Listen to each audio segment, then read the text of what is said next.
This ain't a fucking hobby. Good evening, everyone. Welcome back once again to Vicious Rants. And of course, I am your host, your YouTube Messiah, often imitated, never duplicated superstar Tim Vicious. And gonna go over Raw was once again in the Performance Center, is gonna be in there for an extended amount of time.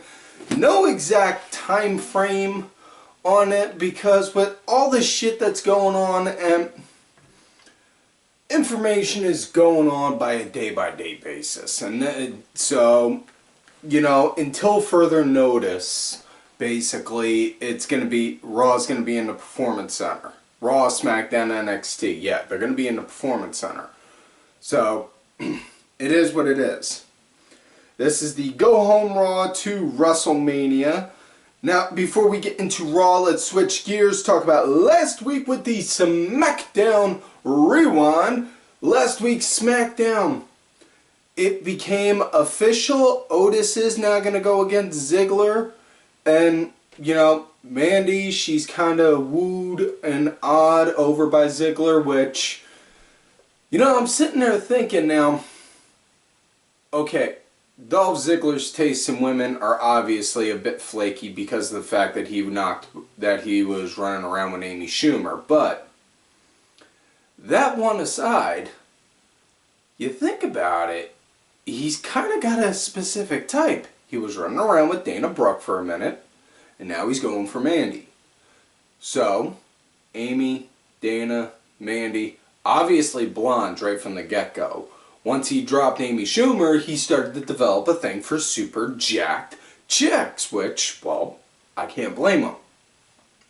Let's just all be thankful that he wasn't around during the 90s Attitude Era and Chyna wasn't blonde.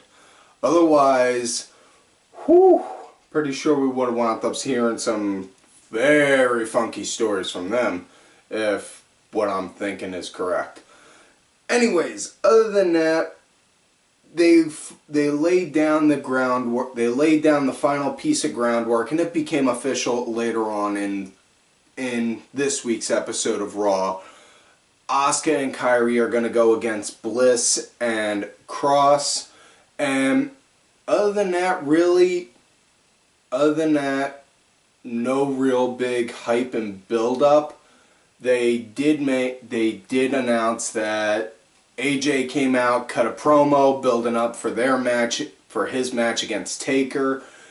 Broke kayfabe, called Taker out by his real name, Mark Calloway. Pulled out the thing saying on how Taker was like doing these Tiger commercials, and this isn't the Undertaker that he wants, the Undertaker from 10, 15, 20 years ago. You know, and pulled out all, you know, just broke. I could just imagine Jim Cornette watching that promo and blowing a gasket thinking, God damn, that little redneck motherfucker just broke every goddamn fucking rule in the book, motherfucker. That's just what I'm thinking. But, yeah, and then he made it a Boneyard match, which is, I guess, a PG version of saying a buried alive match. So yeah, either way, it's going to be a buried alive match. We all know that, you know, but no difference than saying a no disqualification match is a street fight. So, on to this week's show now. Raw starts out with Taker cutting a promo, and this was hands down the best fucking promo I have heard Undertaker make in about 10 years. And I'm not even fucking lying, because this was, you know, as much as Styles said he wants the dead man of old, he wants the Taker from 10, 15 years ago, this is the one he fucking got right here in this promo. Because he wound up just had this aggressiveness in his voice where you were like, holy shit. It didn't come off like Taker being the dead man, talking about how he's going to make him rest in peace. No, it wasn't like that one at all. Wasn't like one of those kind. Instead, this one was a fucking Taker promo, an angry Undertaker promo. You know, he had the beanie on, broke kayfabe also, called Styles by his real name, and then was going on saying, you say you're phenomenal. You didn't show up. You didn't come here when the likes of me, Austin, Rock, Triple H, Edge, Orton, Lesnar were all running hot shot in this place. You all showed up. You showed up when they left, and I'm the only one standing. Now, I may have more matches behind me than I do in front of me, but I'm a guarantee you ain't gonna walk out of that match. And then the one line from the promo that hit the nail on the coffin for me, no pun intended, was on how when he was going on how he got on what broke him, so to say, and made him snap, was on when Styles mentioned his wife. Said, you want to bring her into this? You want to talk about her? Are you just mad at her because she did your move better than you did? Just like, oh, fuck. You know, and nothing against Michelle McCool. She did do the fucking Styles Clash really good. You know, you can't ask me who I think did it better, because that's like saying who does a better tombstone, Kane or The Undertaker, or who does a better chokeslam, Big Show or fucking Kane. You know, something like that. Yeah. Or who does a better stunner, Austin or Owens. It's just, it is what it is. But either way, it started out like that, and then the show continued with Becky coming out talking about promo building up to her match against Shayna coming up at Mania. And then let's all just take a moment to appreciate, with all the doom and gloom going on in the world, not only is WWE still working their ass off trying to putting out as much live televised content as they can, but Becky Lynch went out of her way during all of these troubling times to study, test, and get CDL certified to be able to drive a semi-truck into the Performance Center. And not just a semi-truck that has her name and her face plastered all over it. That takes dedication, especially during these trying times. So kudos to you, Becky Lynch. And yeah, she came in doing that, built up did a promo talking about on how, you know, she busted her ass for the past year. She busted her ass to get to this moment, and then let's all take a look. And then, which leads to the first clip of the night. They show last year's WrestleMania, Ronda versus Charlotte versus Becky, which, you know, you go back a year ago in the archives for God. You go back and watch some of the episode. Go back in the archives, look for that episode. You'll hear my views on that. Biggest pop I got for that match was hands down when Joan Jett came out. When Joan Jett was playing. Other than that, a lot of good flashback on that match. I dug the shit out of it. I forgot on how Ronda started out just slugging at first, but it was a decent match. You know, I fucking loved that match. I thought it ended beautifully. But as far as first real matches go for the night, Aleister Black came out. He did another squash match. It was against a local Florida guy, Jason Cade, I believe his name was. He's done work in like GCW, Game Change Wrestling and such, you know. And a lot of people are shitting on the idea of Aleister Black just getting an impromptu match with Bobby Lashley, but here's my argument. Y'all say you want these guys to have time and matches on Mania. Okay, well, they're getting it now. Okay, I'm sorry, we can't appease the fact that we're getting a story because of all the shit that's going on in the world. How about this? You want to complain, go ahead, that's your God-given right to complain. But if you want to complain, get off your fat fucking Cheeto-eating ass, write out a story, send it to the fucking company, tell them why you think that story would be much better, and then see if maybe, just maybe, your shit'll work. Then, by all means, feel free to bitch and then say something about it. Because where I grew up, how I grew up, you want to bitch and complain? Fine, bitch and complain. But if you're gonna, tell me on how you think you can fix it.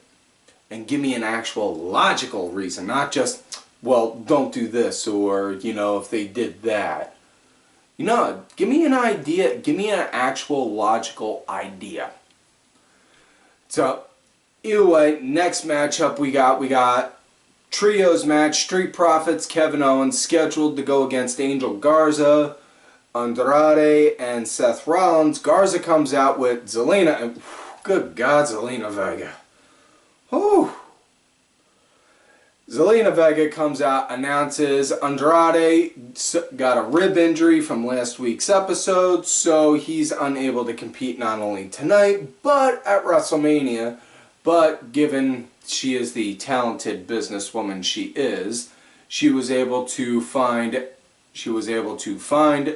a freelance in the company and get him signed and introduced Austin Theory, which was fan-fucking-tastic. You know, if you've not seen Austin Theory's work in Evolve, I suggest you look his shit up in Evolve. Also look his shit up from the indies. The kid is a natural fucking talent, you know. You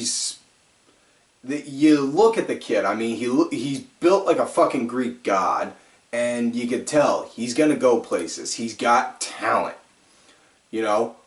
Just the way he works in the ring for being like 24, just the way he carries himself in the ring, he's like he's got more experience than a 24-year-old would.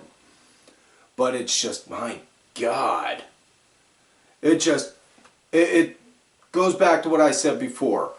Old saying Paul Heyman once said, when there's chaos, there's opportunity. Here is where the chaos is. A lot of wrestlers are on lockdown, self-quarantining, or, you know, having to be locked down for whatever, for medical reasons and such. Injuries, quarantining, whatever. You know, pick your reason. Here's the opportunity. When that star's taken out, introduce a new one.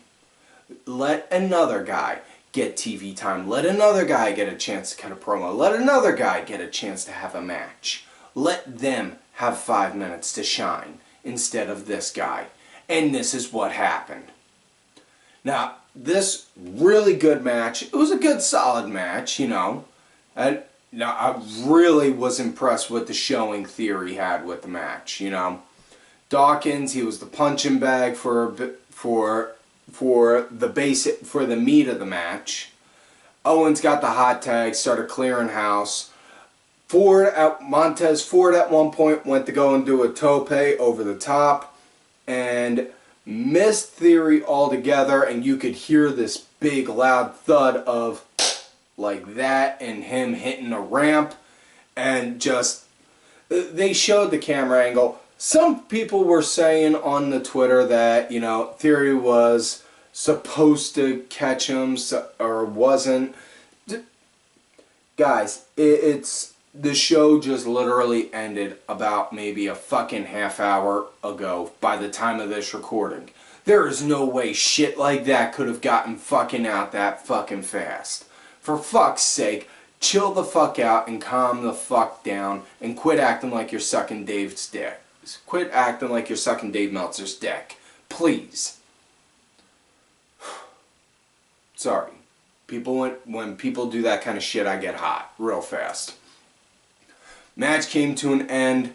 After that tope happened, Owens wound up hitting a stunner on Garza, got the 1-2-3. The second he got the bell rang, Seth came in, boom, did a curve, hit Owens, sized him up, boom, hit him with a curb stomp. After that, they cut the commercial. They come back. Owens is sitting in the ring with a mic. You know, Seth, you made a lot of good points last week. Talk about on how you had WrestleMania moment after moment after moment after moment. And I haven't. All my WrestleManias are failure. This one's not gonna be, though. You are not a messiah. You're not a prophet. You're not a god.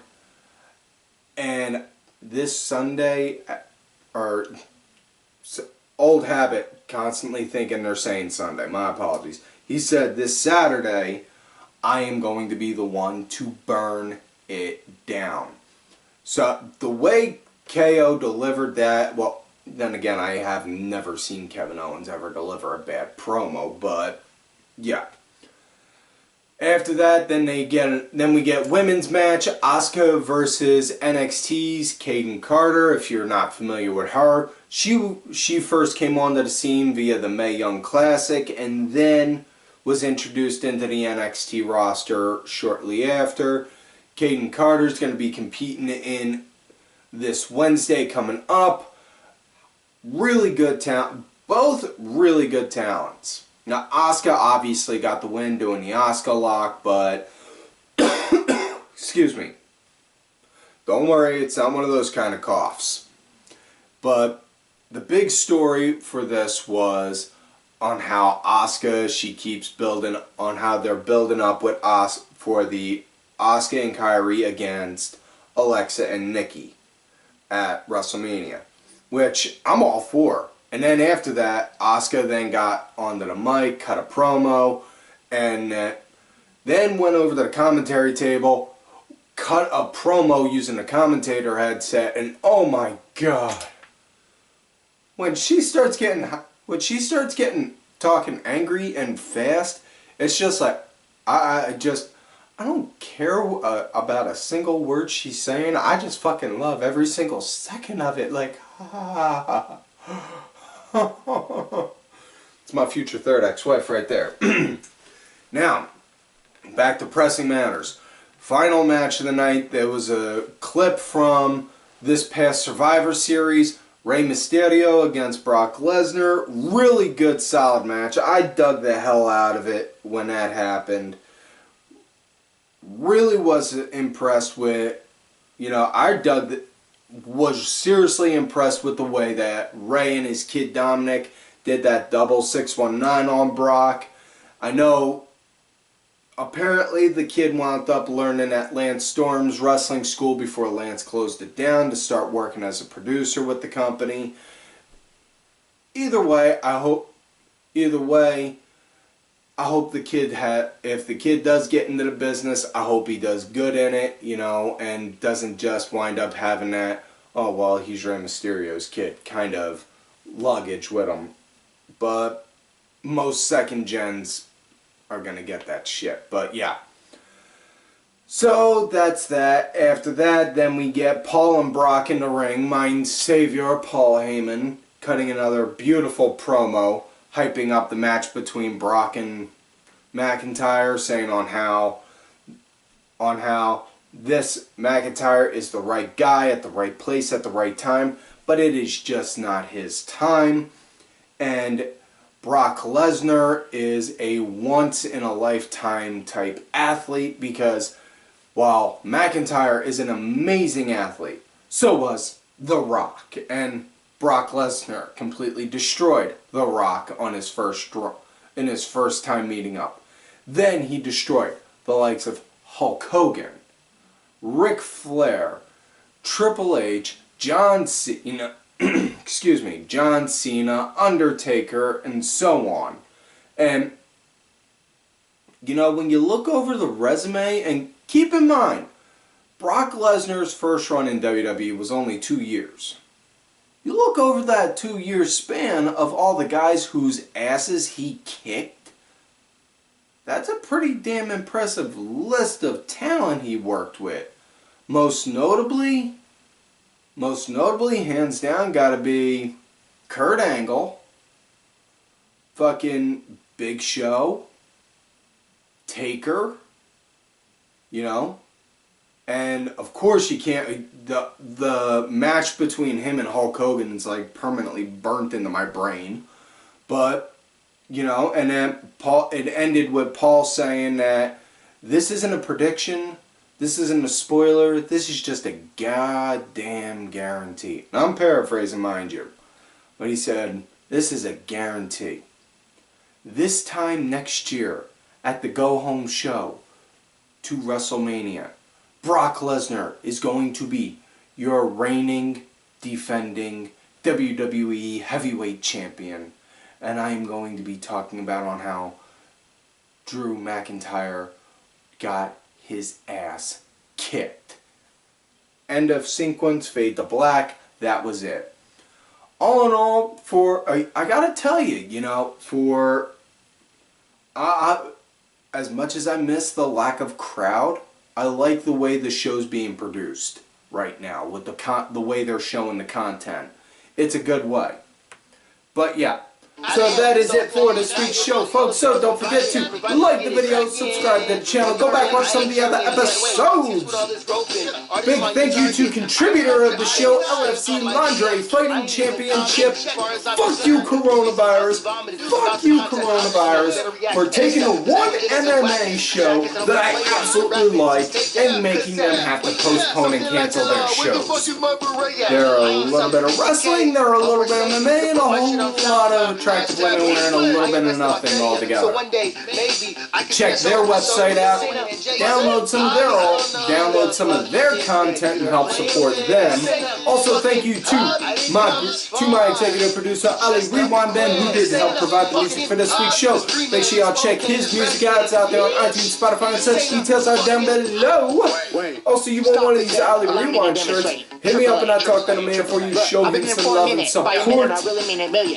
I am out there on the Twitter at Tim Vicious. Also on that Facebook gimmick, Tim Ash. If you're going to look at me on my Facebook gimmick, make sure you let me know you found me on there from here or on my Twitter at Tim Vicious. I don't think I keep John going.